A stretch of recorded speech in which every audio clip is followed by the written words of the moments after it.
Welcome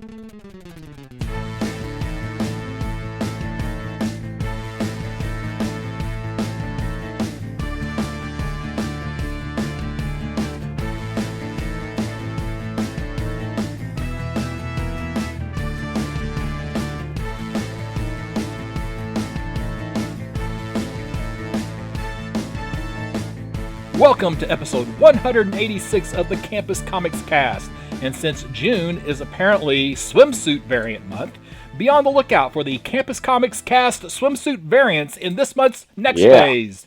Just kidding. But for the record, Mr. Mike Atchison of the Mike's Comic Shop Roadshow, which cover would you pose in a swimsuit on? Any title, any publisher. I would say something that would require a lot of clothes. So probably something from, the Great Gatsby era, the 1920s, yeah. Okay. All right, and Mr. Shad Schubert of Shad and Thomas. Yeah. Which cover would you like to pose on? I would go immediately to the cover of, I think it's the Max 26 was like one of my first comics, which is the origin of I can't remember his name.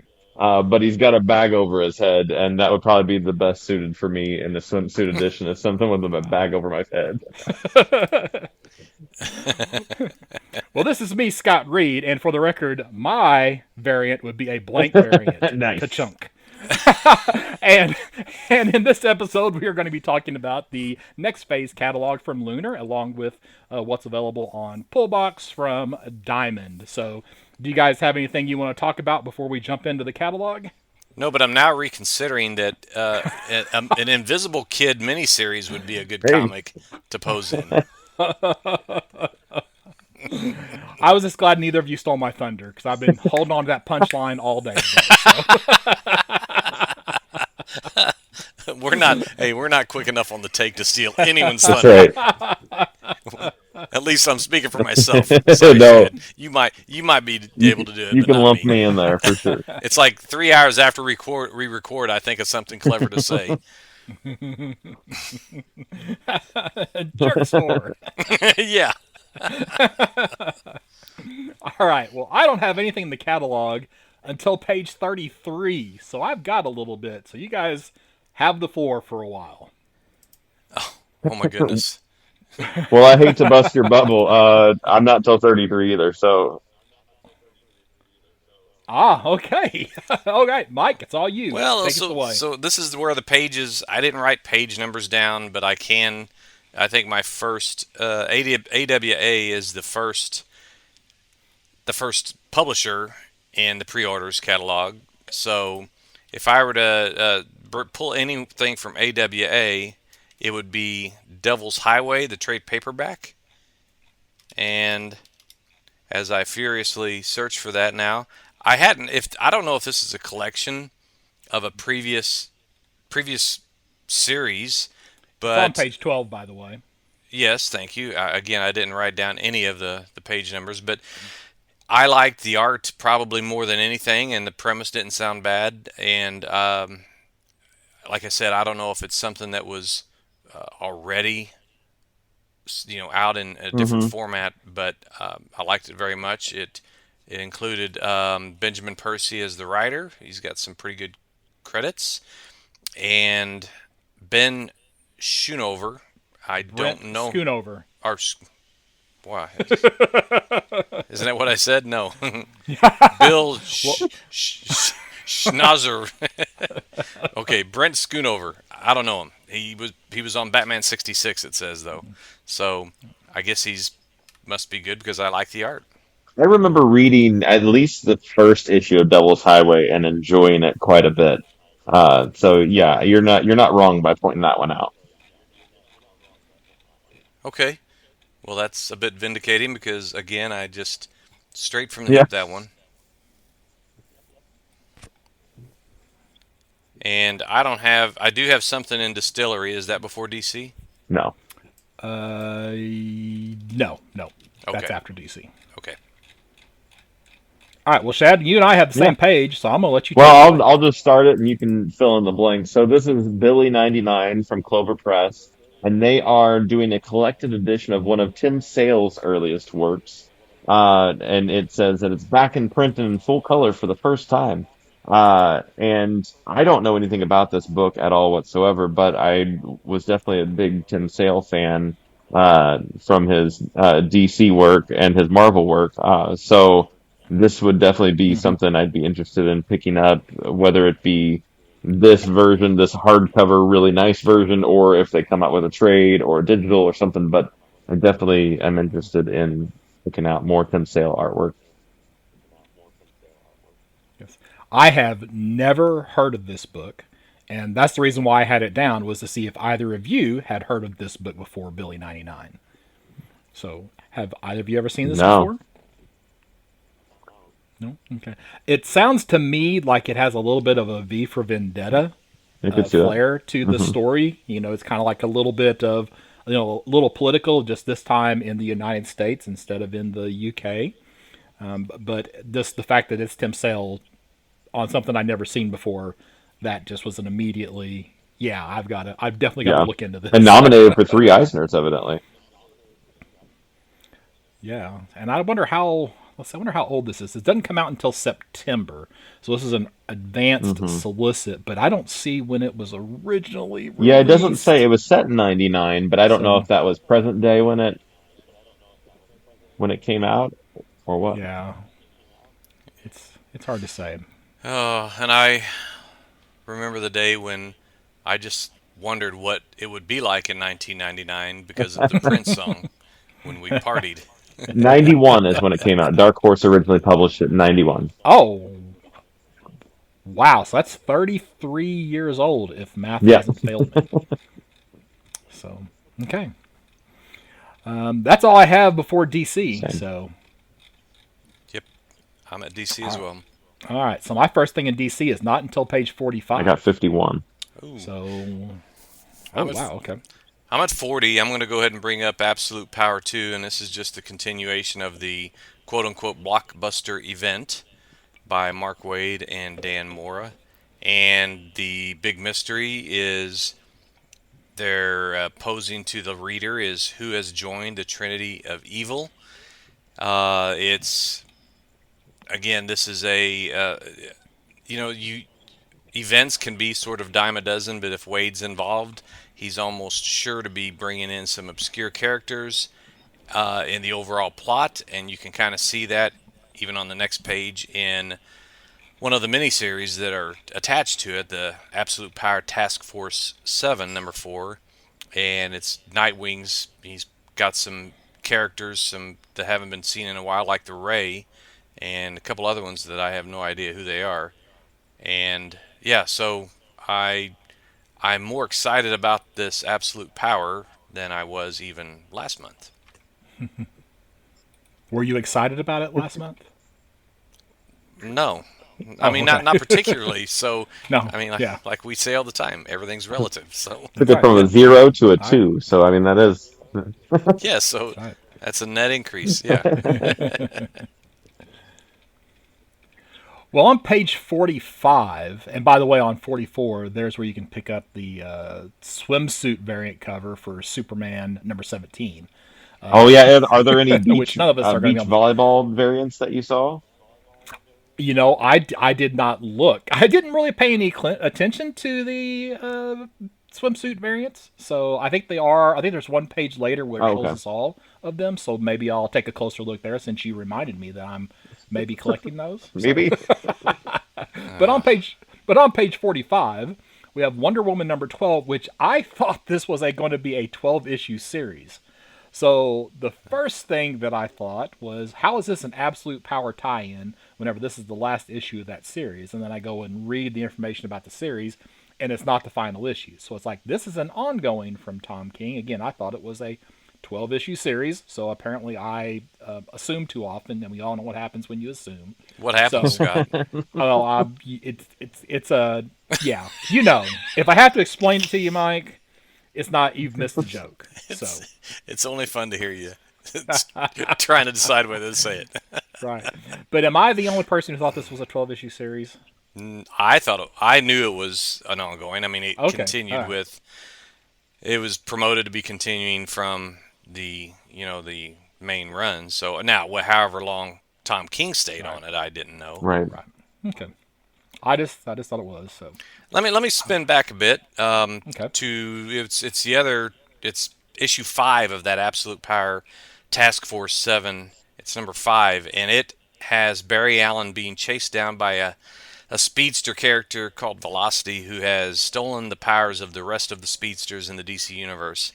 The only reason Velocity is one of the Amazo uh, doppelgangers that has specific powers, but the reason I'm bringing it up is I remember Velocity being important in the Wally West Flash run from the early '90s, late '80s, early '90s, in that it was a drug.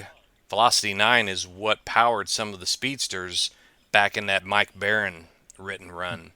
Jackson Geist did the art, and I think it might have been Vandal Savage that invented it. So I'm sure whether it's connected or not, I don't know, but I guarantee it's no coincidence that they use that name. All right. My next thing's on 54, so I know somebody Yeah, I had something had before on me. 51 is, hear me out, DC versus Vampires World War V #1.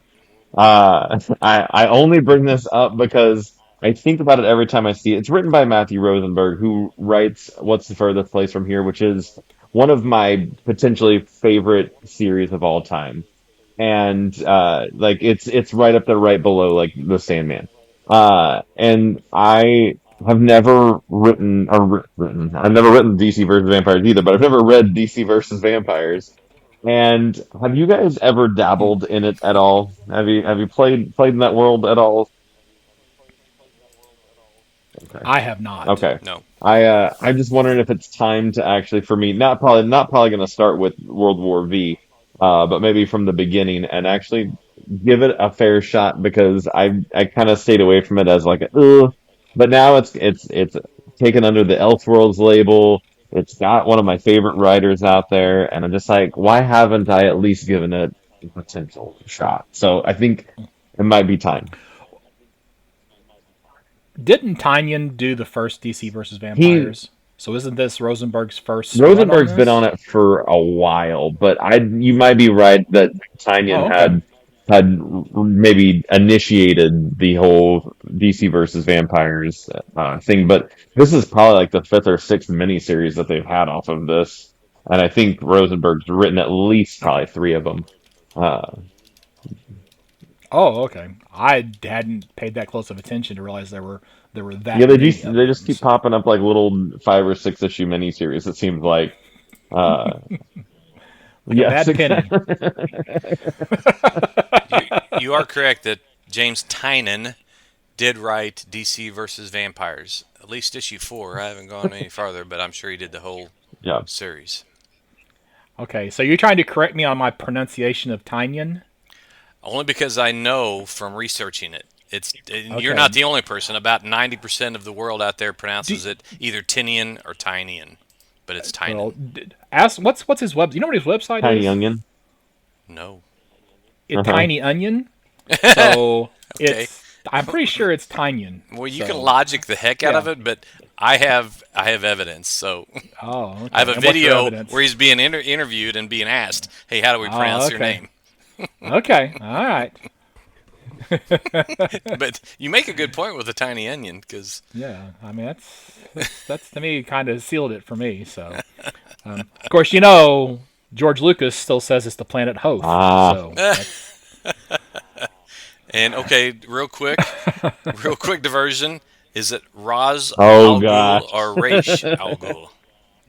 I'm right. I'm in the I'm in race the camp, Roz. but Okay, that's just me. as am I because that's the way I say it in my head. Even though Denny O'Neil said Raish. Yeah. Yep. Yeah. Let's see. My next thing's on 54. I'm at 47, Okay. just a couple pages past where you were. It's the 0 Hour 30th Anniversary Special, and it looks like it's a new. It's not just a reprint of the original story.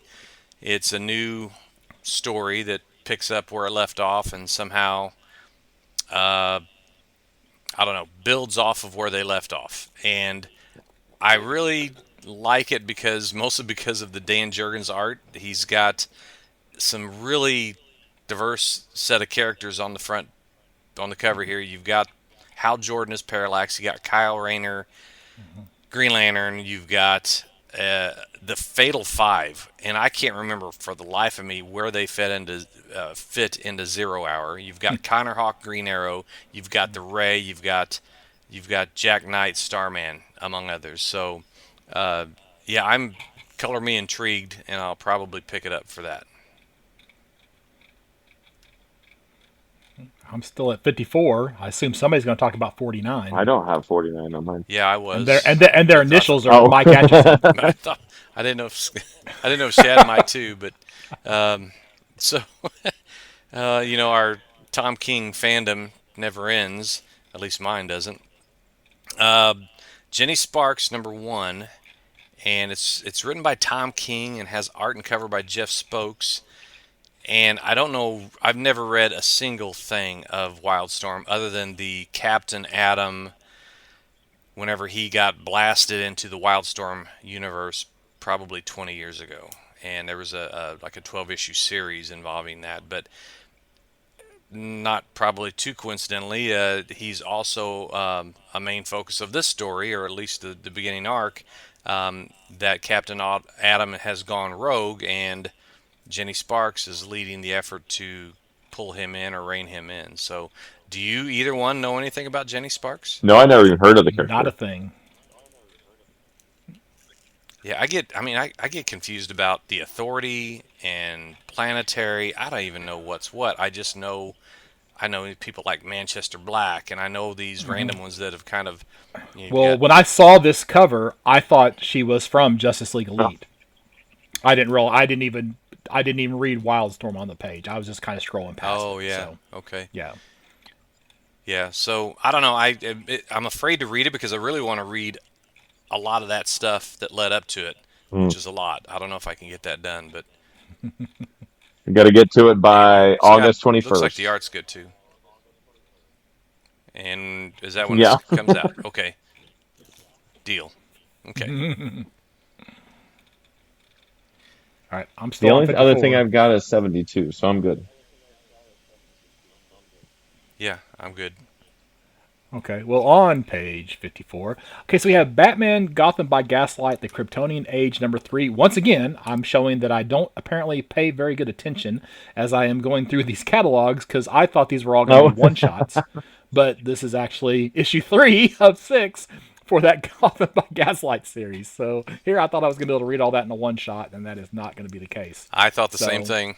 I had to go back and look now. It's like, did I order one? Because I know I didn't order 2. So now if I ordered 1, that means I could go track down 2. It's going to be a mess. So page 55, we have Detective Comics 1088, which is listed as the penultimate chapter of Ram V's Gothic opera. So apparently this is going to be Ram V's last 2 issues on Detective Comics. He's been on it for a while, so I guess one question is... And he's told one story. Yeah. But it's been a long story. It has. I mean, I've liked what I've read, but I'm ready to have something else for dinner. Yeah, it's kind of like I haven't gotten quite as bored with this as I did with the Batman proper tile, the Zur Batman. It's like I was so sick of that after like 5 issues, but this has gone on a lot longer, and I'm actually okay with this one having gone on longer because it's a better story. Then 57. We have the Gotham City Sirens are getting a 4-issue, 4-week series. I assume, Mike, you'll want to say something about this. Not particularly, no. No? Okay. No. Well, then, there you go. If you're a Gotham City Sirens fan, then the month of August looks like you can get a new issue each week.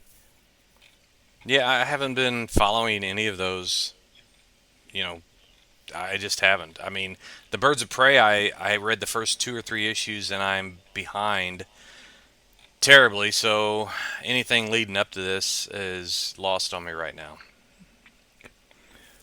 Page 62, we had the final issue of Kneel Before Zod. Page Nothing else to say about that? No. Page 61. I wanted to mention Action Comics 1068. I don't know how long Gail Simone and Rainbow Rowell will be on Action Comics, and I haven't read. Obviously, I think the last month was the first one solicited, so don't know anything about it. But she never. I can't think of a disappointment that No. ever came from her. I believe, and once again, we know how good my memory is, I thought it was going to be a 3-issue arc. Okay. So I think this is the middle issue. So they're doing this with some of the big hitters. They had Jason Aaron. Now they got Gail Simone. So Yeah. we'll see who's next on deck. I got something on 64 is Okay, me. go ahead. So, Yep. okay. So 64, we have the final issue of Green Lantern War Journal. And I'm primarily mentioning this because there's a variant cover by Mark Spears, who was the featured guest at my show last year, Berg Comics Con. And he's also going to be at this year's Superman celebration, which takes place in about 10 days. Man, that's a great cover too. Huh. Maybe I'll. Well, it'll be Yeah. too late for me to. It'll be too late to Yeah. get it signed. Yeah, that's the problem. Let me know? get that. So, You So can get it his signed. signature, and then you can just put it on there somehow. Yeah, just to Now, tape it on. sometimes the artists get early advance copies, so it's Yeah. possible he might have some of those. I don't think he would have this one though. Yeah, it'd be pretty early. Yeah. Yeah, at the 2 months is pretty early because they haven't printed that yet, so no, he won't have that. But I did pick up a Mighty Morphin Power Ranger issue from him early because of the of him being at the show last year. Oh, cool. And then my last thing in DC is on page 88. So you guys got it till 88. Well, I got the next page with Justice Society of America number 12 that started not long after World War II and is just now wrapping up. So, okay, that didn't even crack a smile on anyone's.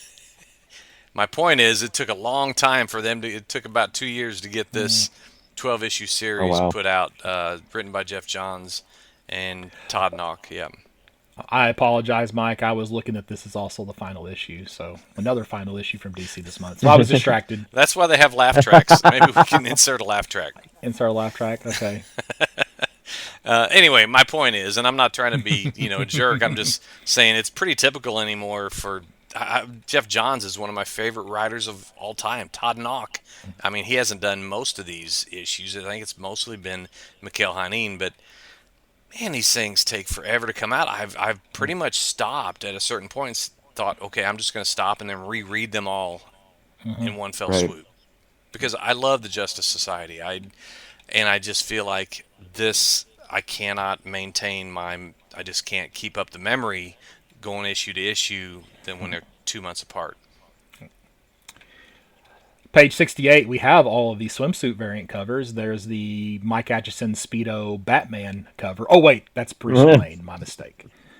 Common mistake. Or there's one with the Nightwing's But I got do a not beach see ball. any beach volleyball.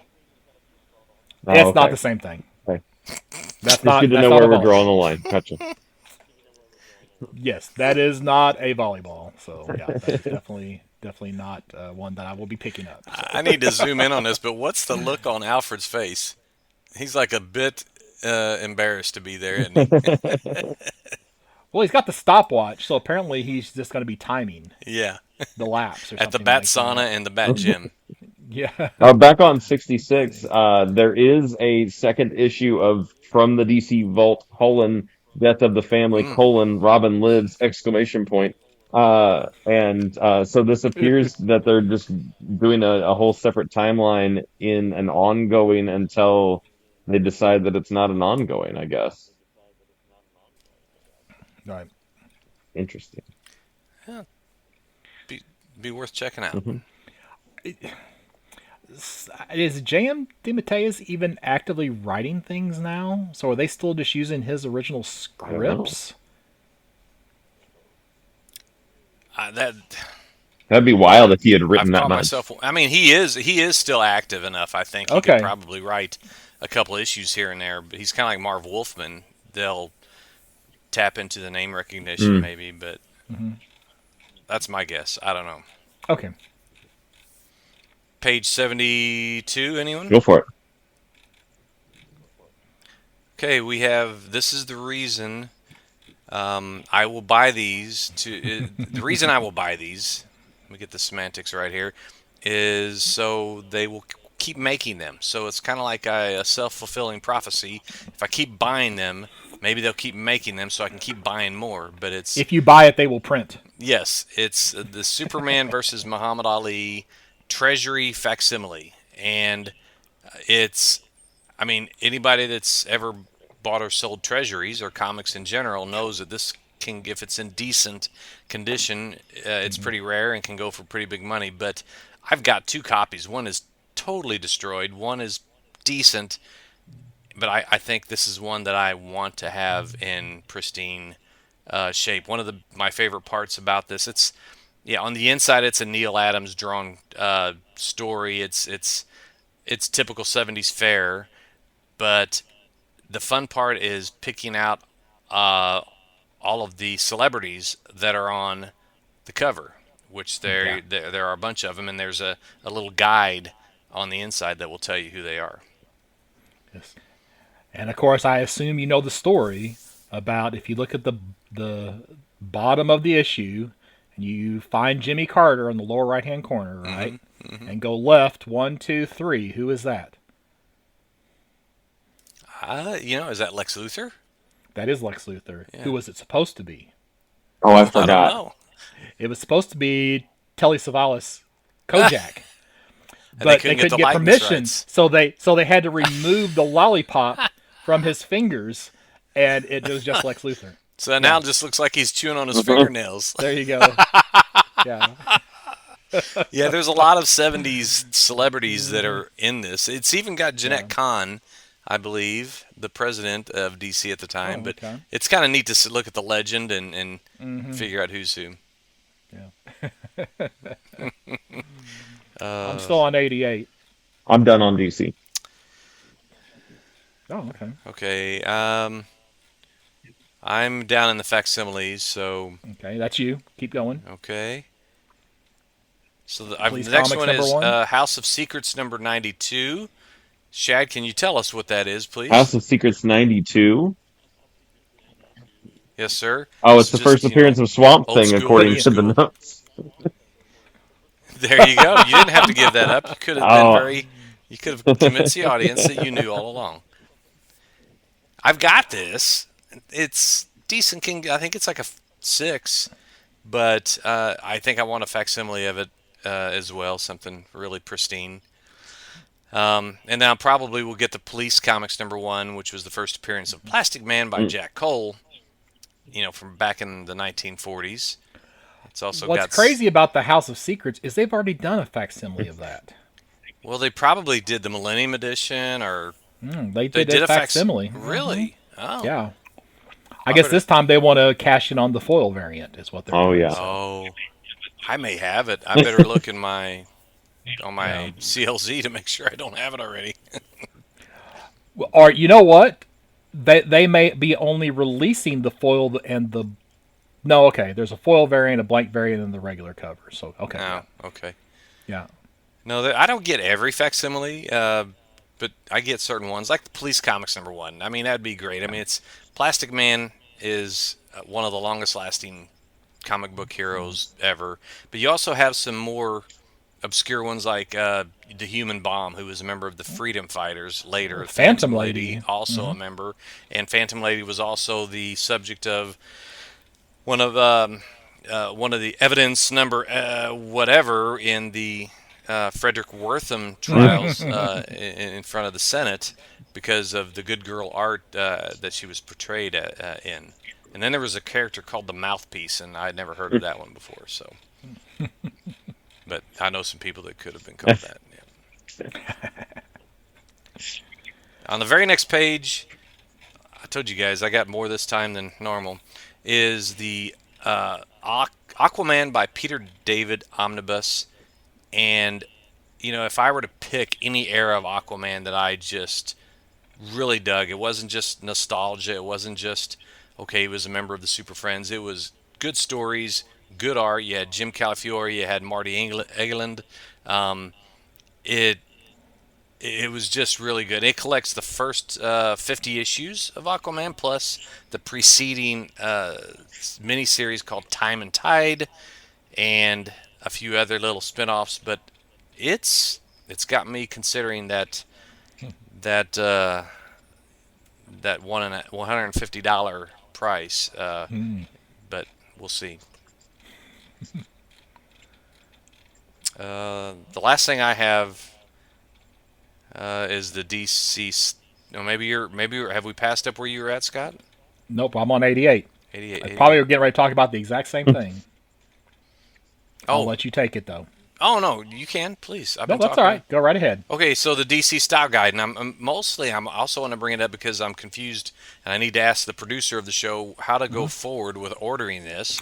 So you have to go to that website, standardsmanual.com/DC, Yeah. and it is available for pre-order now for $90. Okay. Regular price is $95. So it's not actually being printed, I guess, by DC. It's by this separate company, Standards Manual, that is doing that. But they give you actually, if you go to the website, you can actually see several pages from what this is going to look like. So Okay. you just go to standardsmanual.com/DC. It will redirect you to another page. It's going to be shipping in August. All right, but it's apparently 165 pages. Ooh, that's a So, good amount too. That's yeah. that's really good, and it's a hardcover. I mean, It says it's case bound, so yeah. I don't know if that means that it has a case that it slips into, or that's just a type of binding. But Yeah. you can scroll down and you can see, several of the pages, the reproduction pages. So Okay. actually, you can see a very large portion of it. I didn't realize it went that far. So Well, I am one of thousands and thousands of people that love Jose Luis Garcia Lopez and his art. He's just a classic, and there's a good reason that he was the artist I mean, he was one artist in the 70s that DC did not want to lose to Marvel. They were right, giving him work, and he did this style guide. he delivered. Yeah, he delivered. So, Yeah. yeah. And last month they had the 6 variant covers that had the style guides for, let's see, was it Superman, Batman, Wonder Woman, Green Arrow, Shazam, Green Captain Lantern, Marvel? Flash. And- It was about okay. seven. Was there 7? Okay. 7, I think. Yeah. Maybe Captain Marvel, Shazam wasn't one of them. I think he was. Really? Yeah, Okay. because I remember the cape was I guess because it was a style guide, he made the cape Yeah. transparent so you could see the outline of it. But I do remember that too. making- Yeah. Yeah. noticing that. Okay. But yeah, I wanted to. I ordered like 3 or 4 of each of those covers. Oh, by cool. the way, so I figure people will be after those. So I'm finally done. all right, I think I'm also finished with DC as well. So my first thing's on page 113 after that. So which is in Distillery. All right. Good on my end. Mike, you got anything before 113? No, I do not. All right. I had kind of given up on Distillery, and finally they had a book that caught my eye, and it is Life Number 1. So this is written by Brian Azzarello and Stephanie Phillips. And I think what's interesting, normally I hate the idea of flip books because, one, I hate sorting them into my collection, especially when it's 2 different titles on the front and back of the same book. But this is apparently the same book, so it's just Life Number 1. And I think the concept is kind of interesting because you have 2 different writers, and apparently their 2 stories are going to, they say, collide in an unexpected way. So it's a first issue, 56 pages. So I'm going to give Distillery one more chance to get my attention with something that they are bringing out. And this is apparently, it doesn't say it's a 3 issue, so this could be an ongoing. It's 6 issues. So 56. Does it say 6 Yeah. issues? Did I miss that? Well, on Apparently I 115 is did. the Oh, you actual know what? solicit for it. Yeah. Oh, okay, so I was early on this list. Okay, Yeah. thank you very much. I hate though that they put the sample pages. Half of them are upside I down, saw and that it's Mm. like too. I can't rotate my monitor to read these other pages. It's like I didn't want to put that much effort into Yeah. it. So, I mean, I get what they're doing there, but but I that was am dumb going to give this a that they did shot. that. Yeah, yeah, because flip over to read just like the comic. I But also had yeah. this down. In fact, that's why I was like, is Distillery come before DC? Hmm. But yeah, Azzarello, he's always you can pretty much count on him almost every time. Stephanie Phillips is one of the best new writers, and by new I mean within the last 5-10 years, I guess. I never really noticed her until the last 5 years, but I think that's a good combination. It reminds me a little bit, just the idea and the premise here, the description reminds me a little bit of We Only Find Them When They're Dead. And it's just, the combination of genres of science fiction and crime and action adventure. So I remember enjoying that. So I agree with you, Scott. What I don't know about this, so Yeah. this is a dumb question. I thought a flip book was one of those books where you hold it and you flip it and there's a little animation of it. Is that what's that called? No. Well, in comic lingo, a flip book is when you have one story on one page, you flip the book Okay. over, and you have a different story on the back. So it's like usually half the book. So theoretically, there will be 28 pages of Brian Azzarello writing, and then 28, if you flip it over, 28 pages of Stephanie Phillips writing. The question is going to be at what point in those two stories does the Hmm. collision occur? Is it in the first issue? Is it in the second issue? Are they all going to be flip Okay. books? How are you gonna read these two? Are you gonna be able to read half and half? Or are you gonna have to like go halfway through the one side, flip it over, read the first half of the other one? It could be a mess. I don't know. Are they gonna have other pages? Every other page is upside down, so then you're reading the other writer. I don't know. Yeah, gotcha. It could be messy, but I'm definitely interested in giving this a shot. Yep, me too.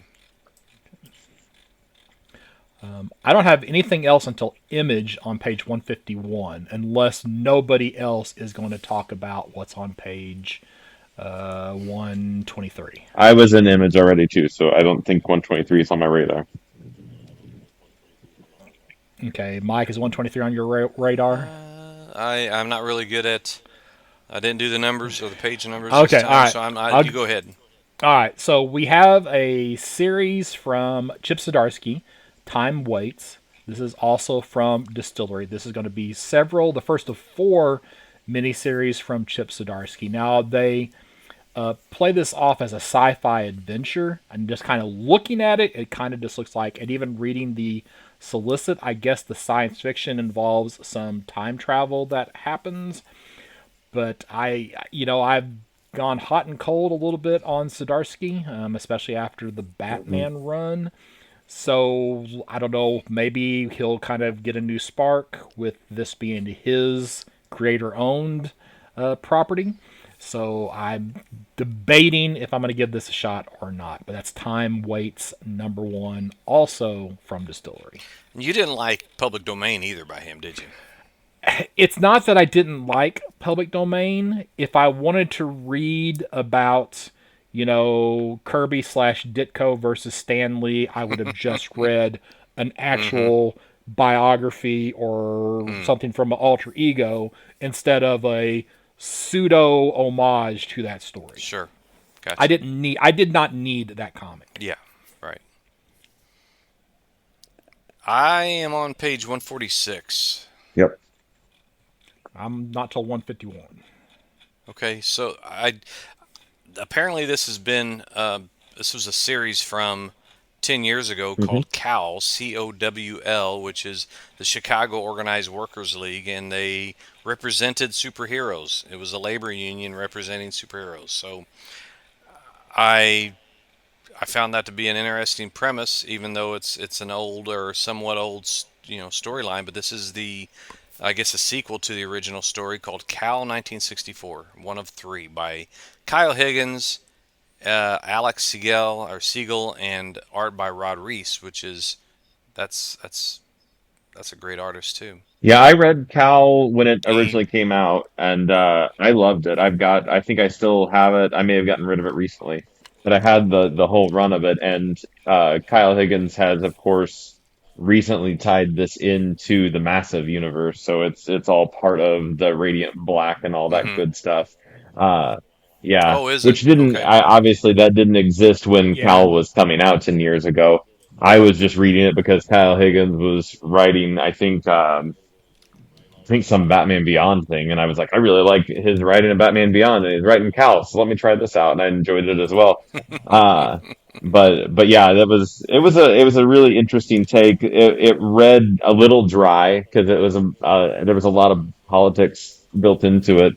But I thought it was definitely something that people weren't doing, which was talking about superhero unions in the '60s. So that was Right. definitely a cool premise. Yeah, I think they also didn't they use public domain heroes or pulp heroes as the superheroes for that Cal I series. don't I haven't think actually read so. it. I'm just kind of I going off of don't. memory. Oh, really? It I'm wasn't not public well versed on public domain heroes, but I don't think so. I thought they were all uh things he had created. created for Yeah, that series. Okay, but I could be completely wrong. I might have to look into that just a little bit just to kind And of I'm see. assuming that So this 1964 mini that he's doing is gonna uh kind of retcon maybe some Radiant Black things into the Cal timeline and vice versa. It'll allow him to, by picking this up and taking it a little bit further, will allow probably some characters that are older in age to cross over into the Cal universe and then potentially feed it in. I am so far removed from the Massiverse at this point, but I would guess that's why he's touching this again. Yeah.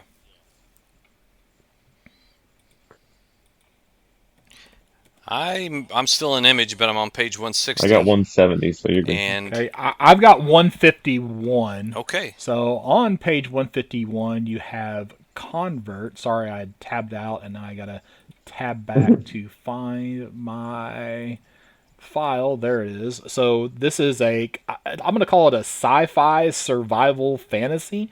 The premise is basically that an astronaut gets stranded on a distant planet, and the lunar lander that he lands in explodes with the rest of his crew.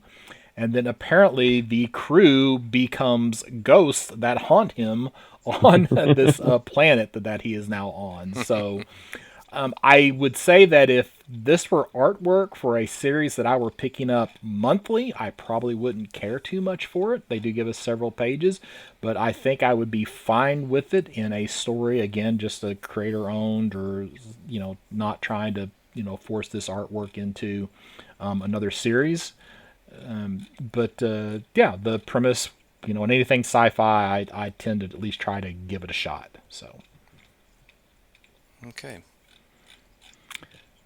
And my next thing's 170. Yeah, I'm Chad, you good. I'm good not till past 170 either. 160? Yeah. Or okay. Oh, okay. So there's a launch of the month called Standstill. It's one of eight.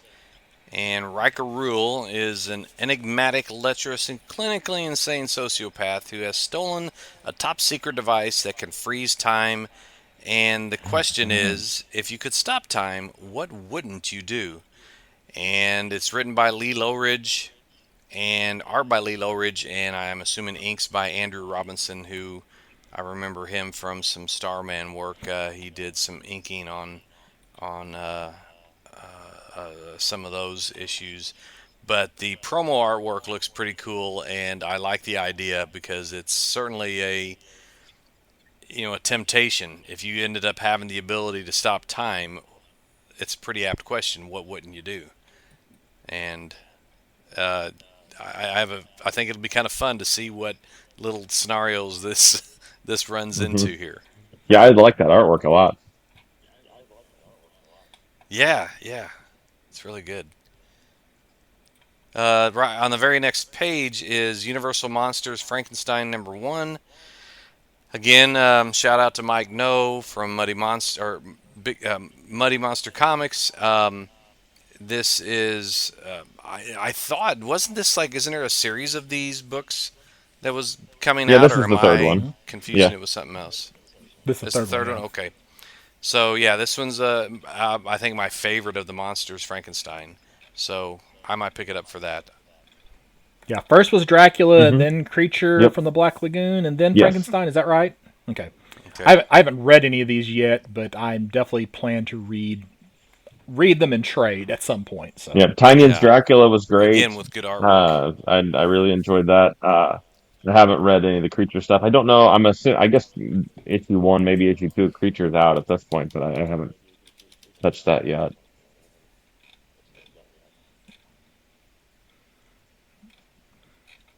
Okay. I don't have anything till I'm at 248. 270. I'll see your 248 and Oh, all right, Mike. It's all you to 248. Okay. So we have the Transformers #1 40th anniversary edition. It's a one shot, and it looks like it's a reprint. That's what I was looking for. I wasn't looking for a new story here. I would probably pick this up if it's reprinting the original story, which I've never read, by Ralph Macchio and Bill Mantlo.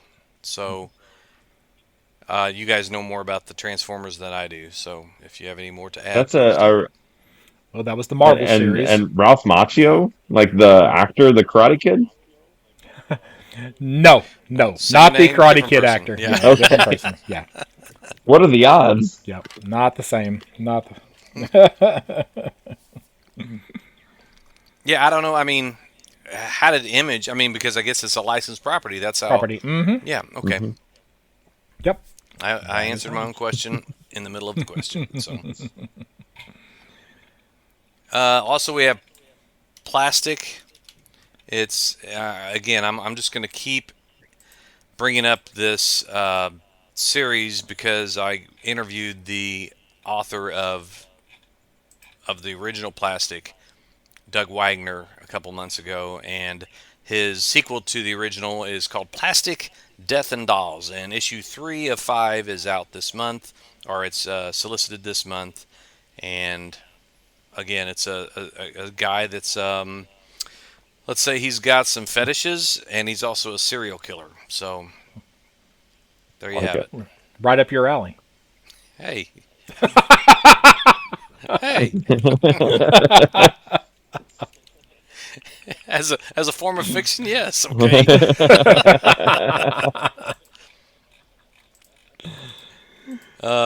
Are you guys out of Image I, then? no, I'm 248. So Okay, I'm 247. that's keep going then. And I only bring this up is because, hey, Saga #68, it's out. It is an ongoing. Yep. I And think it's yeah, that's all getting I have to say close. about that. I can't remember. Were they going to how many issues of Saga? They never said how many issues that's going to be. They took a break halfway through. Okay. Yeah. Was that at issue 40? They're going to go to 80. Well, Is they that braked right? at 50 because it came back at 50. So maybe 51. they're going to go to Yeah. 100. So that was the halfway Yeah. point. Okay. So maybe they're going to go to 100. Okay. I thought so, but I don't know that for a Okay. fact. So, page 248, we have Sam and Twitch Case Files #6. And once again, I'm just mentioning this because cover by Mark Spears, who was the guest at Bird Comics Con last year and Ah, will be cool. at the Superman celebration this year. Very cool. Uh, I'm not And I'm sure in the what. 260s. Yeah. Well, I am in Mad Cave, and I can't tell what the page number is. It doesn't say. Okay. But, well, I'm in Mad Cave as Me well. too. So, Okay, so it's Defenders of the Earth, mhm. #1 of 8. This isn't one you were going to talk about, is it, Nope. Shed Nope. or Scott? Okay. Nope. It's just it's a group of those old style heroes. You know, I don't know if you want to call them pulp heroes or old science fiction, but you got Flash Gordon, which I bought the first issue. I've ordered that of Flash Gordon. You've got the Mandrake the Phantom, Magician. Mandrake the Magician. and Lothar. And the only one I really don't know is Lothar. I don't know if that's a newer character, if he's been around, but these are all characters that you always hear about, but you maybe have never read anything. I've never read a single Phantom book or a Mandrake the Magician story, but you know who they are because they're just ingrained into the minds of comic readers. But have you seen the Billy Zane movie? I don't think I have. I've seen pieces of it, but I've never seen the movie. No, not the whole thing. No. And I like Billy Zane too. So. Okay. Page 262. This is more a note to myself. Gotcha Man #2. I think I'm going to give this series a try. I haven't been able to read the first issue yet, so I'll probably stop it as soon as I decide whether it's any good or not. So, but yeah, this is better known to most people as I think it's Battle of the Planets, Battle for the Planets. I can't remember if it's Battle of or Battle for the Planets. So. Sounds like a Planet of the Apes title.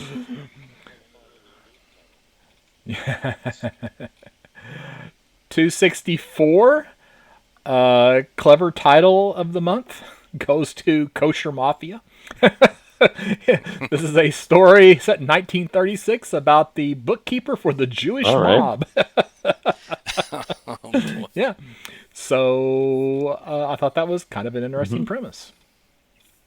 I think it's a little bit more serious than the title leads you to think. Gotcha. So. Yeah. I got on 270 while we're hanging out in Mad Cave. It is the final issue of Nottingham, issue 15. And now that it's all over, I'll probably try to read it all from the beginning, reread the first volume that we had read for Mike's show, and try to check it all out. Yeah, I really wanted to get back to that too. I'm just embarrassed at how many times I've said that and not followed through. It's broken promises. We just keep making them. I'm on page 276. I knew it. Go ahead. I knew it. I'll let you have it. No, I know. I want you to. No, I want you to have this. So you go right ahead. I swear, Shad, when I seen the pedestrian #1 and seen what he looked like, I thought of it was pre-Shad days of Campus Comics Cast. It was just me and Scott. And we were doing a review of the Watchmen TV series, which was quite the review. Yes, we even had to record it twice because that was the only time I know that we ever had to do that. I remember that story. So this character on the cover of the pedestrian, he looks like he was totally ripped off from that TV show of a character called, I don't think he was formerly called the Lube Man, but he was Agent Petey from the FBI, and he was secretly, it was so quirky and goofy that we were just talking about what did he, I don't know, did you ever see the Watchmen series, Chad? So he's the guy that, he's running away from what's her name, and he's squirting canola oil or something all over him. He's got this bodysuit on, and he slides down the storm sewer. Yeah, and that's the only time he's in the entire series. No that's it. It's just this throwaway scene. Yeah, but it's arguably the best scene in the whole movie. But so yeah, did I miss anything there, Scott, on that? But this character, the pedestrian, is absolutely nothing like that character, because the pedestrian is a speed walker. And we learn that there is a secret history of street signs in this that's a past conflict. So written by Joey Esposito, art by Sean Van Gorman, and you have like several pages of the art. The art is pretty good. But you have this guy chasing basically a mugger. And he gets to the crosswalk, and the stop sign comes up, and he just stops because he has to obey the street signs. God. So, goodness. But yeah, he's a speed walker. It's just weird enough that even if it didn't have the similarity with the Watchmen character, I would get it because This is by Magma Comics. I've never heard of Hmm. them, I guess, but No, this may be their first book. yeah. They've been So Magma releasing previously, but bought. God, they're a conglomerate of a couple of different companies. They had the. I thought that Magma. Maybe I'm wrong.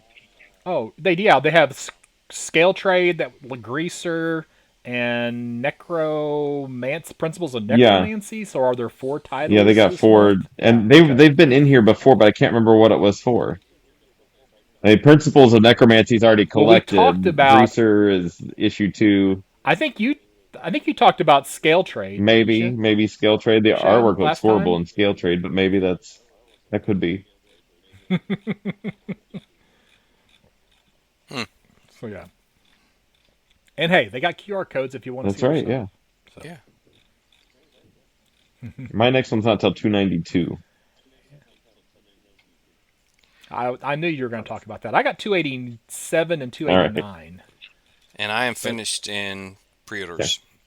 okay, so we have the new EC from Oni Press. We have another new number one this month on page 287, Cruel Universe number one. I didn't really pay any attention to, what was it, Epitaphs? What was it, Epitaphs From the Abyss. of from the Yeah. Abyss last month?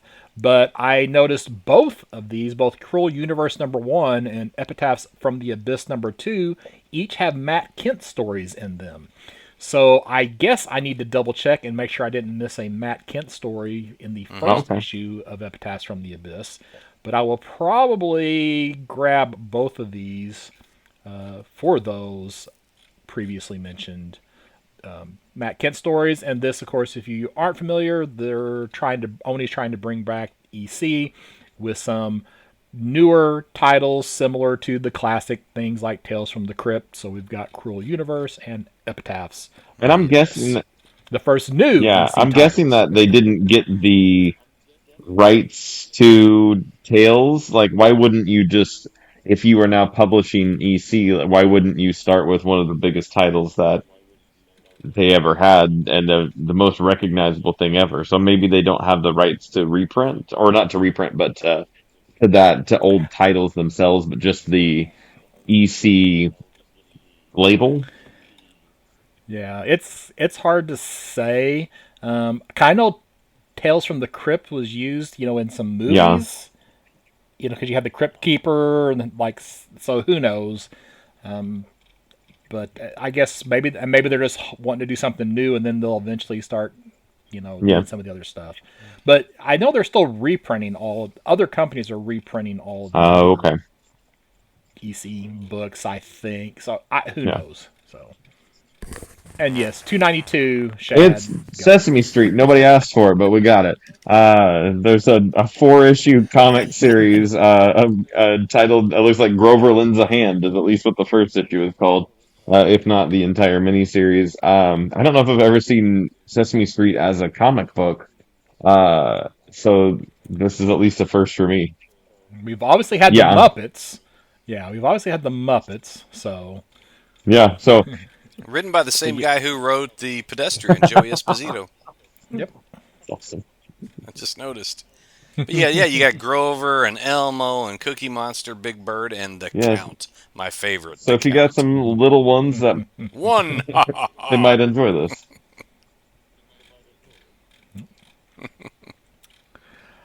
And I am done with All next right, I got week's. two more, and then Yep, I'm so knocked am I. out. On 320 is a book called Lilith, and this is from Vault, and uh, it is. I love that it has the man eater line in it. The little tagline says, "Watch out, boy, she'll chew you up." And Yeah. and this is about Lilith, who in this, at least in this story, is an immortal who's banished from her home, and she is preying on humans. She runs into a little sweet bookstore owner, and I don't know if there'll be a romance or what'll all happen with that, but I like uh, I like the demony kind of action that's going on here, and there's a Jay Lee cover, which immediately I'm like, I love a Jay Lee cover, so I'm in no matter what. to that. So, and I like Vault as a company, and they haven't had a good new title that's really grabbed me in a while. So I was glad to see this book uh, coming out. And then also from Vault is a book called Dying Inside, which is going straight to trade paperback. Co-written by Pete Wentz, who is the bass player and songwriter or lyricist for the band Fall Out Boy. And this book was a free comic book day book that I didn't get my hands on, and there's not like a digital version of it out there that I've been able to find at least. And you guys know how much I love to find a good digital version somewhere. Uh, but it looks like it's got as a person who likes books that have music tied into it. There's lyrics and poetry integrated into it, as well as a playlist, some never before heard music. So overall, I just like the idea of there being an integration of comics and music, two of my favorite mediums together. And that's it for me in the big book, or in whatever this book is. I guess it's not technically the big book, but. The Yeah, next phase book, yeah. it's the big one now, I'd say. Yep. I don't know. There's still a lot of junk in the So much previews junk. catalog. So, Absolutely. Yeah, maybe not big, but it's you get the most. I don't know, I pick more from it than any other Yeah. book. oh yeah, yeah. So on to Marvel. Well, Marvel is primarily continuation of Blood Hunt, all the new X-Men titles, and the Venom War story.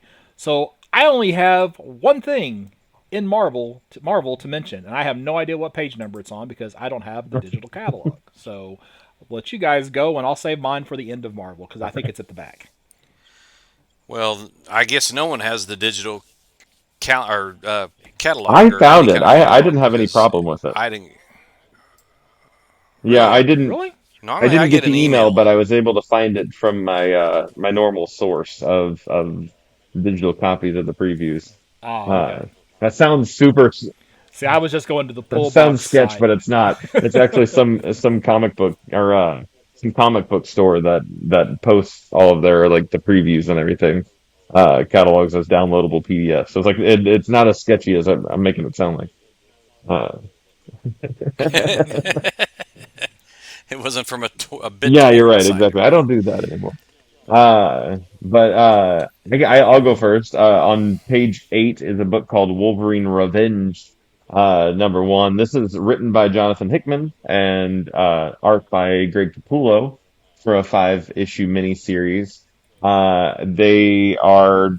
It just is a. There's really doesn't seem like there's a lot of premise except for the main hook is that it's the two of them. That's Hickman and Capullo on a book. And it's Wolverine, and he wants revenge, and that's the title of it. But they are offering a red band. So it's a Yeah, typical exactly. Wolverine There's story. dinosaurs on the cover. But it's got Yeah, dinosaurs. exactly. Yes, that's what I was gonna say. I It's love a good dinosaurs. Wolverine and dinosaurs. My big issue with Wolverine has always been he can't really be the hero that you're supposed to root for if he just stabs Yes, everybody, right? So when he's got to go up against dinosaurs or zombies, yeah, then you can really absolutely. think, okay, you can really root him Yes, on. Yeah. yes. They're offering a red band version of this Well, one, before with more violence and more blood on it. So if you want your an R-rated version versus the PG-13 version, you also have that available for just $1 more. really now they're going to charge upcharge for ratings. Hey, all that extra Yes, red ink exactly. costs money. Oh my lord.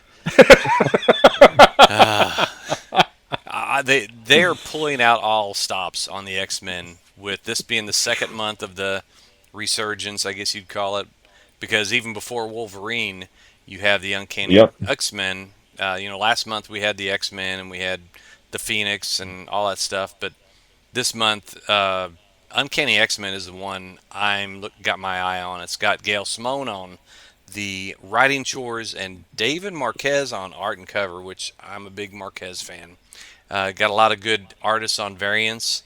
So, yeah, now if you get into X Factor and the rest of them, I'll let other people speak on Well, that. I almost But got excited about these are that. the Yeah, two I I'm almost really. got excited about that too, Mike, because I thought I wish they would tell you. I wish that they would say Uncanny X-Men is going to be a standalone series that isn't going to cross over, and you don't need to read Hmm. anything else. Because as I was going through that, it's like, oh, I Yes. feel good about this one. Like I actually might this might be the X-Men series for me. But then I got this sneaky suspicion that it was going to cross over with X Factor, and then it was going to cross over with Nyx, and everything Yeah. else. I was like, I just can't do it. Yeah. I mean, Too much. the only title they haven't really brought back is Excalibur. Hmm. Um, there might be other ones. Those are the main ones that I can think of, and they might yet. Hmm. It's still early.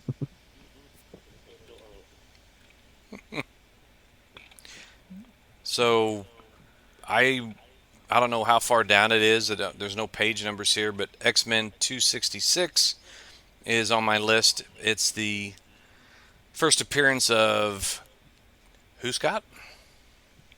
I'm sorry, I was staring at my pick inside of Marvel. So, Um, X Men 256. That should be 266. That's Gambit. Yes, yes. Sorry, I was really just queuing you up. I wasn't trying to catch you not paying attention. I'm just Sorry, no, I was looking for my pick inside of Marvel and got distracted. So, so been trying to track it down. this is a variant, or not a variant. This is a facsimile of reprint of the first appearance of Gambit.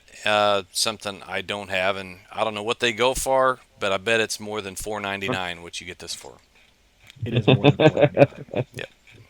On page 44 is I only point this out just because, Spider-Man Black Suit and Blood number 1 of 4. So this is a another red, white, and black, or black, white, and whatever you want it to be. Except for they're not even trying anymore. It's just Black Suit and Blood because it's celebrating Hmm. the 40th anniversary of the black costume of Spider-Man.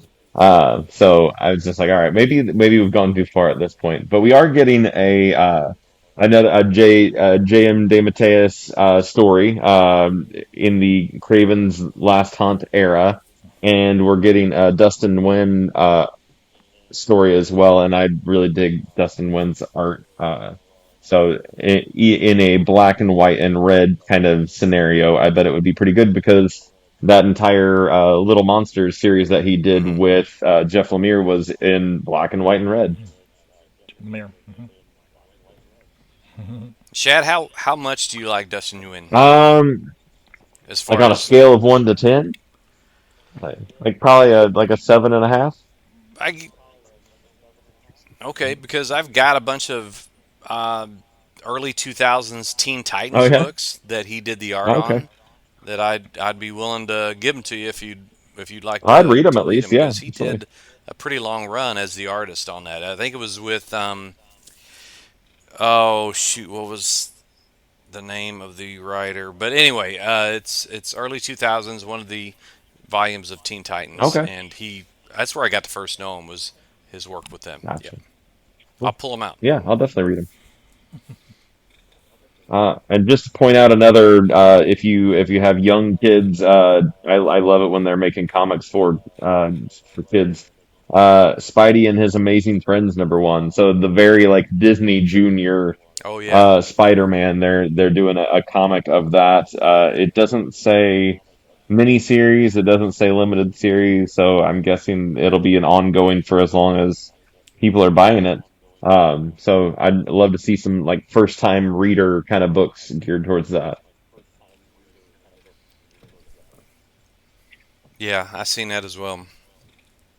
I've only got one more thing in Marvel. I am looking at Iron Fist. I don't know what page that is on in your catalog, Okay. Shad, but Iron Fist 50th anniversary special. I'm summoned, but I don't know Um, if I'll find it. again, I'm looking at I'm looking at the CBR website, and it's I only bring it up is because we tend to we always are looking for well who's got an anniversary if we want to do Hmm. do a special review. So Iron Fist of Power Man and Iron Fist, his 50th anniversary of his first appearance is I guess this year, and this special has a whole list of creators attached to it: Chris Claremont, Alyssa Wong, Justina Ireland, Frank Terry, Jason Liu, Lan Medina. Okay, there's more than I need to read, really. Um, Got some variant covers though.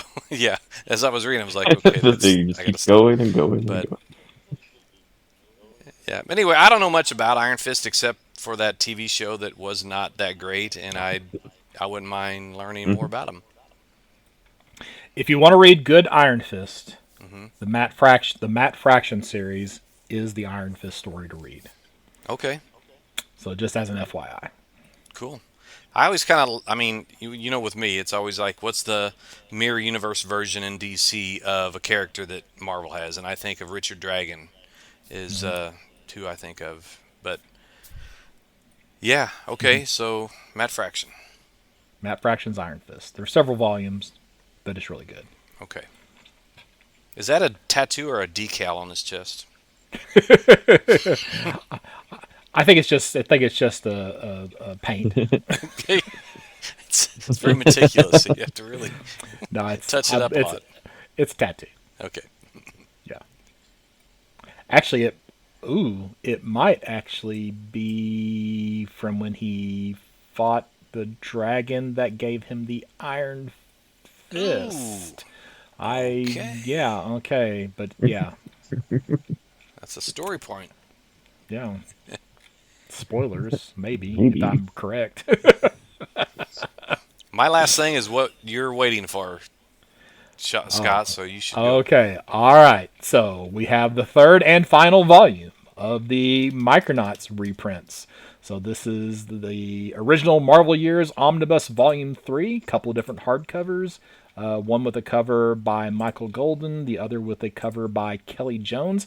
They say covers by Michael Golden, Arthur Adams, and Kelly Jones, and I don't know which one of these unless he maybe inked over Golden or Mm. Jones. I'm not really for sure where Arthur Adams comes into this.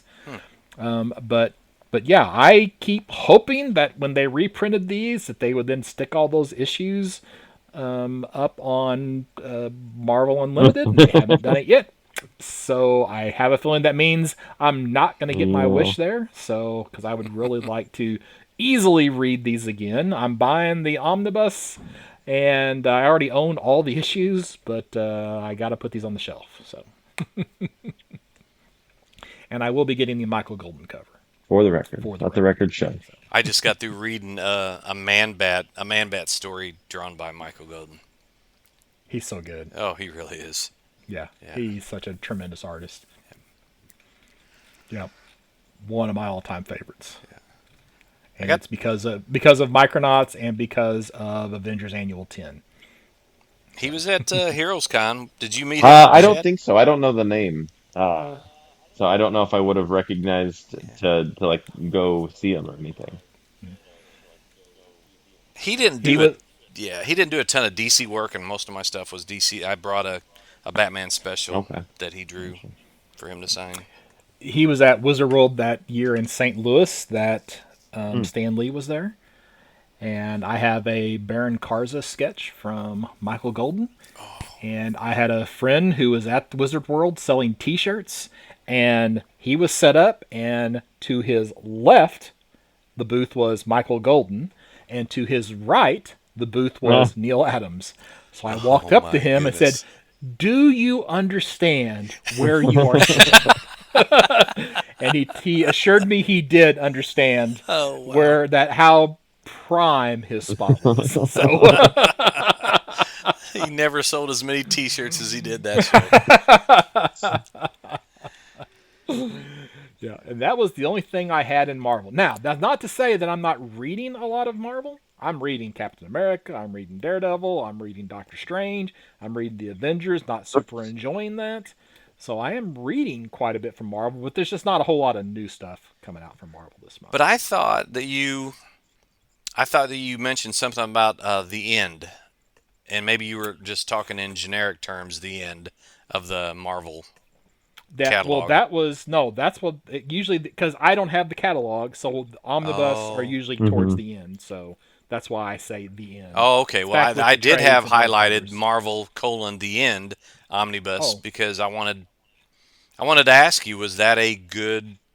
I mean, were there good stories in all of that big event that they had in the early 2003 2004 maybe? I don't know. It's a big.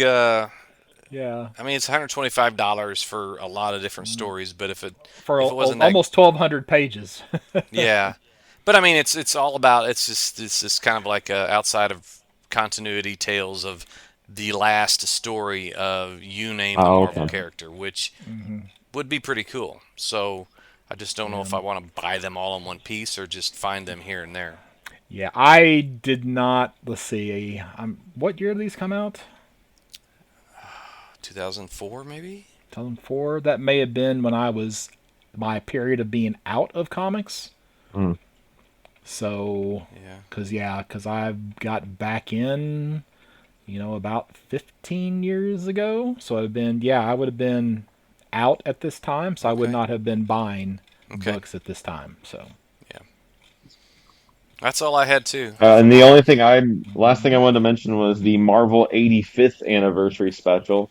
And it is somehow they've calculated it is their 50,000th comic book release, also. And so because of that, they are writing, this is a story 50,000 years into the future, where there is a museum of the Marvel Age of Heroes. And so there are little stories being told in this, about the Marvel heroes throughout time, I guess. So if you're into that kind of thing, the 85th anniversary book is Mm, coming out. okay. the 85th century. Yes. It's like Duck Dodgers in the Yes. 24th And a and a half. half Yeah. century. Yeah, don't forget the Before half. we get into the previews or whatever we want to call it, I want to point out, and we don't have to do anything about this or highlight it in a certain spot, but IDW is now making their own catalog as well digitally. Uh, They now have their own Okay. standalone PDF catalog of their books. And I guess Top Shelf is part of Yeah. the IDW family, uh, which I did not know, or Oh, okay. they're closely enough related that they are now in the IDW monthly title catalog together. Yeah, I actually picked Okay. up one of those at that shop on Oh, did Free you? Comic Book Day in Greenville, South Carolina. Was the IDW? Yeah. And where did you? Okay, so is there a digital version Hmm. of that? I haven't looked. Yeah, I don't I know. have it I just on that. he It was on that link. That comic shop that Oh, posts okay. all their PDFs. is it the I think MM so. I think that's Comics. the one. Yeah. Okay. Okay, I think IDW still has their stuff listed though on They do. the That's why I was pull like, we box don't have to site, do don't they? anything different because they're still exactly where they are. I just wanted to point out Oh, that okay. they do have their own catalog.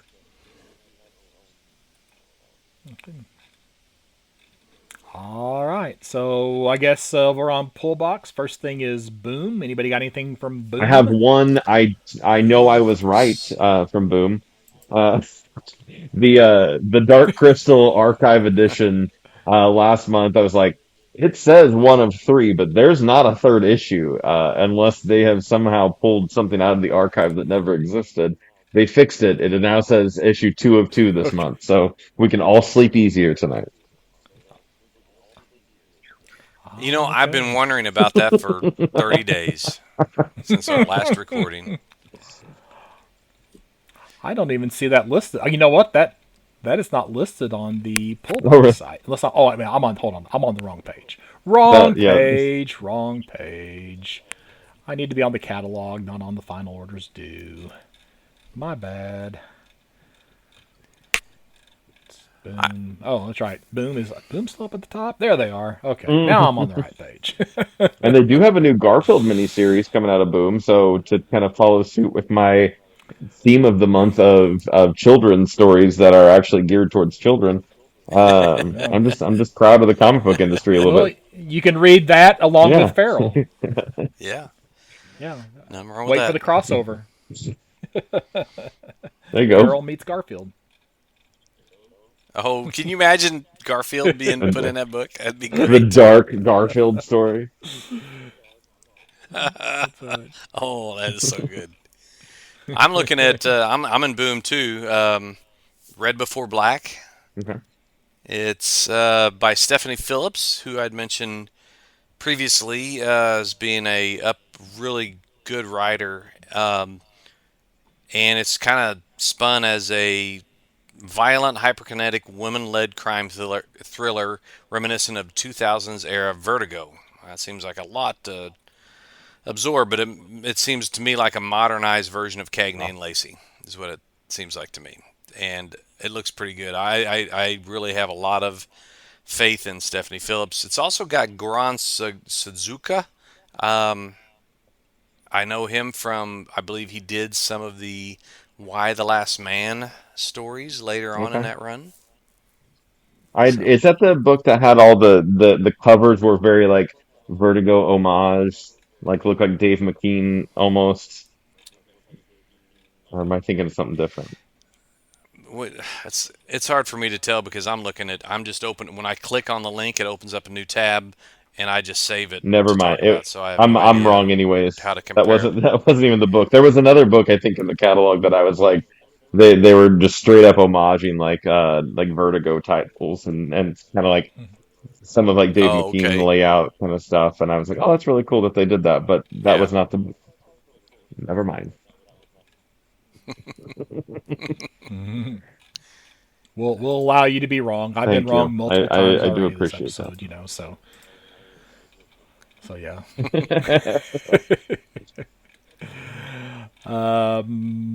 Dynamite. Anybody got anything from? Yep. We done with the Done with boom? boom. No Yeah, I'm done dynamite with on Boom. my end. Okay, Dynamites.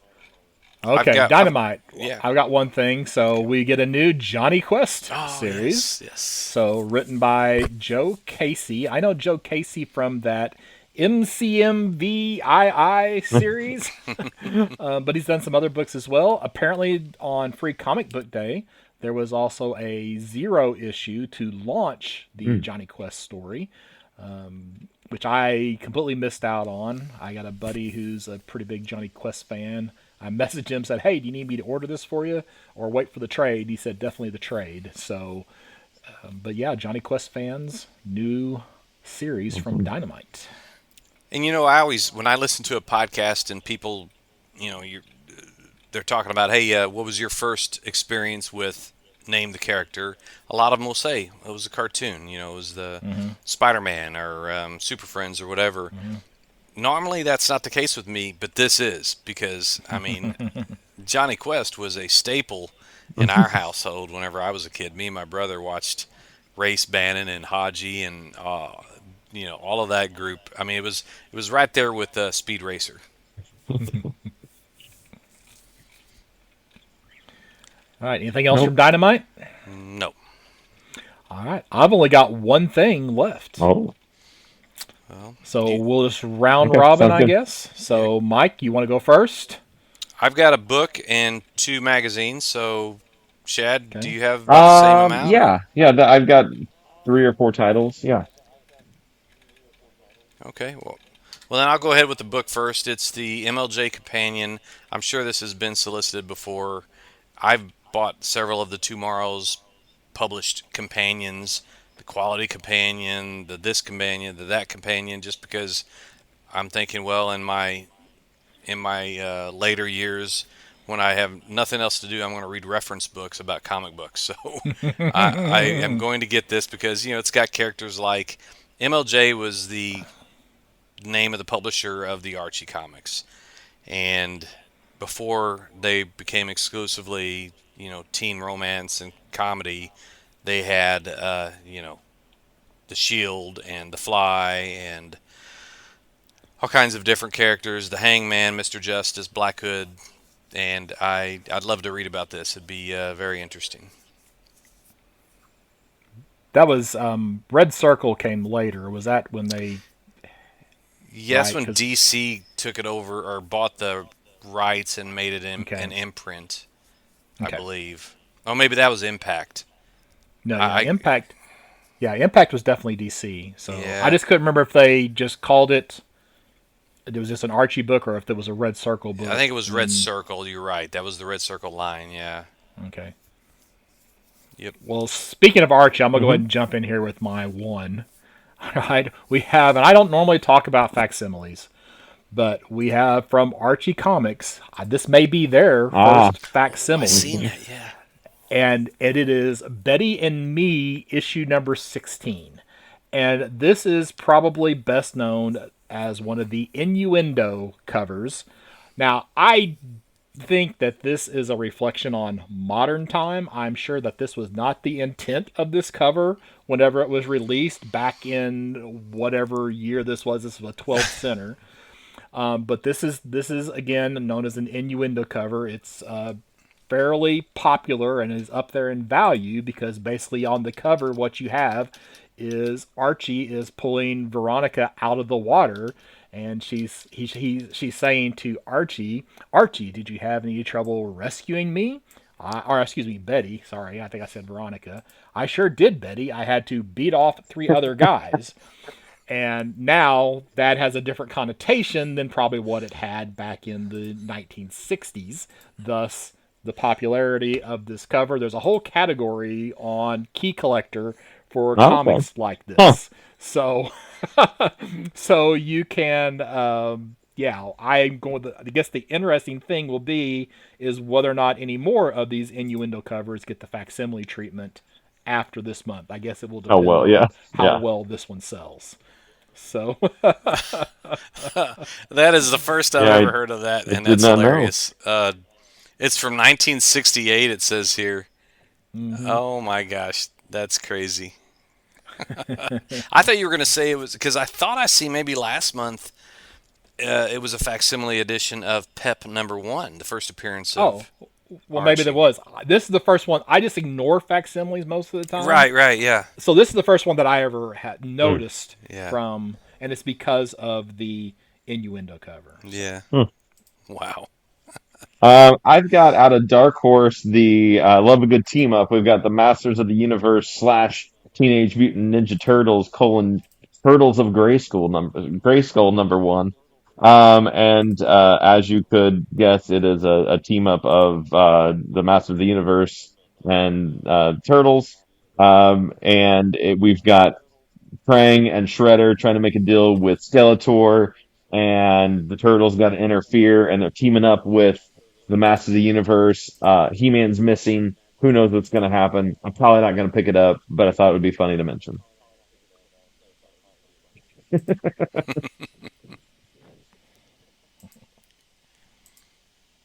Uh, Hmm. is it my turn?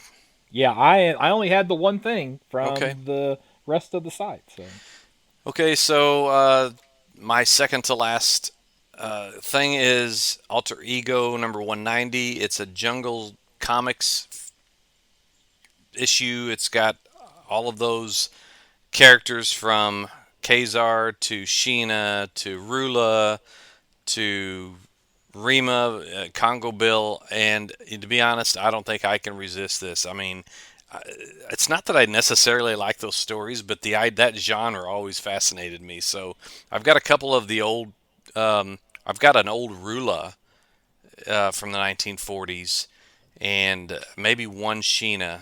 But anyway, it's just kind of a neat genre that had its day in the sun, and it no longer has that unless you're into the kind of the kinky stuff that one of those publishers Yeah. puts out. But this, yeah, this alter ego, I'm definitely gonna pick up. I found the book that I was thinking of when I said, "Is that the book that has the Vertigo homage kind of covers to it?" It was one of the books that I had marked. It's called Damaged People, and it's from Alien Books, and Uh, this is a 5 issue miniseries, and it is an anthology, and each one having a different horror story.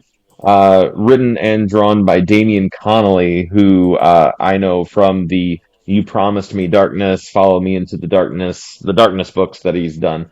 And this first issue is a gothic romance set in the 90s, and it's got some really cool variant covers to it. The first one is very like Dead Boy Detectives looking. I can't place the Hmm. second the B cover, but it looks very familiar too. But yeah, I really like that creator, and a horror anthology set in the '90s is speaking some shad right there for sure.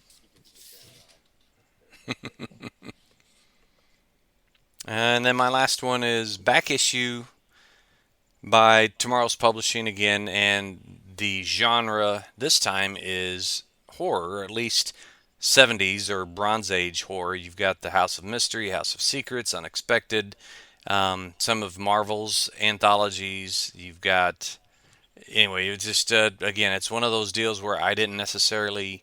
I mean, I read them because they were always. I always got free ones all the time of those House of Mysteries and House of Secrets, but the stories within were pretty formulaic.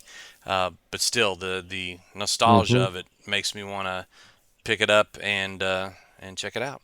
And my last one is called The Last Starry Night. And I like a good Van Gogh painting. When learning about art in school, that was always the artist that caught my eye the most. And so this is a hardcover 134-page book based on the journals of a little girl named Adeline Ravoux, who had befriended Vincent van Gogh over like the last 3 months of his life. He was traveling after he left the mental hospital, and ended up at this inn, and the owner's daughter befriended him, and she journaled her kind of interactions with him during one of his most prolific times in his life, right before he died, and he did like 75 paintings over that time period, over 3 months. And so I was like, well, Oh, sounds like a pretty yeah. cool like biographical story in comic book form, which is my favorite way to read a biography story.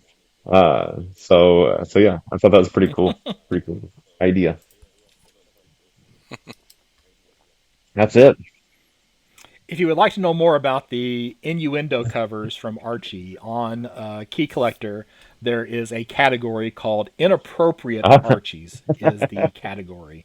And like just for example, there's a 1956 cover where apparently Archie is teaching Betty how to drive a stick shift, and Archie says to Betty, "Guess you've got the working of the brake and the accelerator down pat, Betty." And then Betty says, "This learning to drive is the most, Archie. What's next?" Archie says, "Now you get to feel the clutch." Betty says, "Oh, Archie, that's even more fun than learning to drive." What the? And there are several. There's like one, two, three, four. There's a bunch of innuendo covers. So yeah, just look at inappropriate Archies on the Key Collector app. So Oh my goodness. okay, so Mike, do you have what are you looking forward to most coming out of this month's next phase and previews? And if you aren't ready for that, I can switch over to Shad. No, I mean, I'm looking forward to most. I think is it's a story that will be completely fresh and new. I don't have to. It doesn't have to be dependent on anything else. It's not a reprint. It's Jenny Sparks #1 from DC. I want to really learn more about that neck of the woods. Shad, anything I you're think looking the forward to? Universal Monsters Frankenstein. I'm digging that cover of like the kind of broken apart Frankenstein. I've really liked, like I said, the Dracula one. I'm digging what they're doing with the Image Universal Monsters crossover. I'm going to double dip on the books that I'm looking for. It's also going to add to that one of my potential investment picks. But of course, I'm looking forward to the Micronauts Omnibus Volume 3. But I am also kind of looking forward to the Pedestrian issue #1, which, anytime you've got a new concept like this, I can completely see in this being a kind of a comedy on one of the streaming Hmm. services. And also, you could even, talk about The Convert, which is that sci fi survival story about the astronaut who is Hmm. haunted by the ghosts of his crew. And then, heck, might as well throw out there Life number Yeah. one. So, from Distillery. So, Yeah. you guys got any investment picks you want to potentially add to that list? At this point, I can only pick by the number one, and that's I don't. I mean, I could pick Uncanny X-Men. I mean, Hmm. you never know. That might be something, but I don't have any first appearances that caught my eye. I don't. I'm just going to say Uncanny X-Men number one, and I'll take the beat down later if people want to laugh at me. Well, mine might be. A year from now, when we come back and review these Yes, picks, Yeah. yes, that which, would by be the way, we funny. never do. I might be in the same boat, but there is always potential. That Wolverine Revenge number one, especially the red band version. We've got Hickman Capullo on it. They're gonna get wild and crazy with it. We love as a society the racy, the extreme. So are we gonna have a Batman Damned type situation up in here again at any point in time? And everybody's gonna be looking for that issue as is especially with the explicit label already on it from the beginning.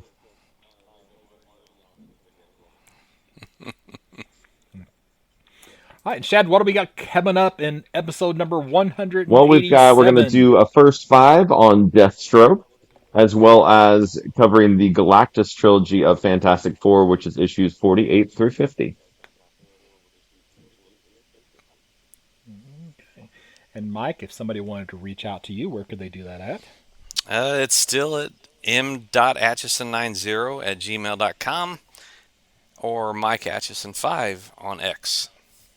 I'm surprised you don't give out your Mike's Comic Shop Roadshow email address.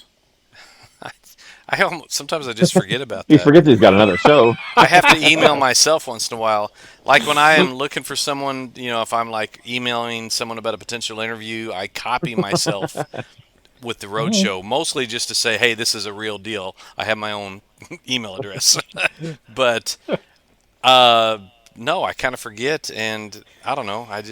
Maybe I'll change it next time. Who knows? Okay, all right. Shad, what You can about you? find me at shadschubert.com. That's SHAADSCHUBERT.com. And I've got it all set up finally. It's taken me a couple of weeks to get it going, but we got links to Shad and Thomas stuff. We got links to this podcast here, and then ways to contact me through that as well.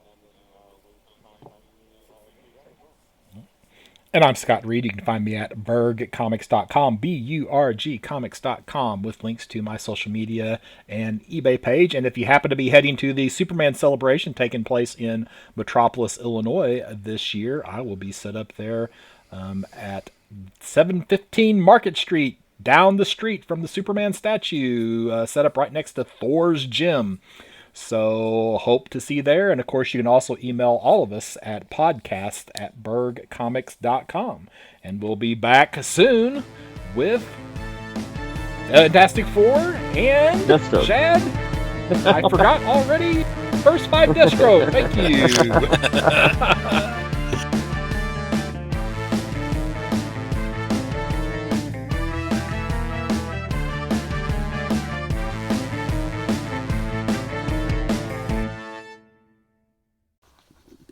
Alright, and we're rolling. Can I breathe? Good deal. Yes, you can breathe. Act normal. Act normal. You can move about the cabin. Everything's relative. Yes. I literally thought we were doing Deathstroke tonight. Oh. And I got down here and was going to start putting some notes together, and then I went and looked at the feed, and it's like, oh, we're doing Next Phase. I guess I should start that. Oh, shoot. When did you think that? Because you sent us the Marvel stuff. Yeah, well, that was whenever I was looking at the catalog and realized the digital Marvel catalog was not out yet. So I had to go find, and I forgot that it's just on Pullbox, because I never used Pullbox for that. Ah. Mm-hmm. So I went and found some websites that had the stuff listed, which I have almost nothing in Marvel anyway, so. Yeah. So it's not the least amount that I have had for an episode, but it's not a lot, so. Yeah, mine's a little bit more than average, probably. Huh? Okay. And maybe just because I went through it a little too fast, realizing that I was running behind on it. So. Well, I spent like 2 hours at the last minute, too, but I didn't have any interruptions, and... Well, I spent more than 2 hours on it and still didn't have a whole lot, so.